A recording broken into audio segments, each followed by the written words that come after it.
Tevrat'ta, ünkü asmani göňden gelen kitaplarda Peygamberimizi şıjırık sıfatlanýanmış.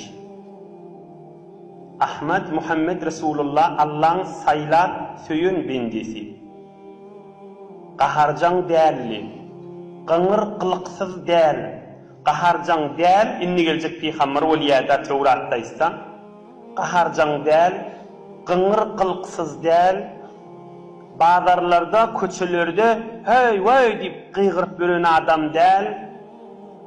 Bir adamdan yamanlyk görse, eli bile yamanlyk, dili bile yamanlyk, özünün zoru bile yamanlyk, özünün ütümlü kefi bile yamanlyk bir adamdan görse, yamanlygyna göre yamanlyk etjik bolmajak bir peýgamber. Mevliduhu Bekka ve hicretuhu Ta'da ve mulkuhu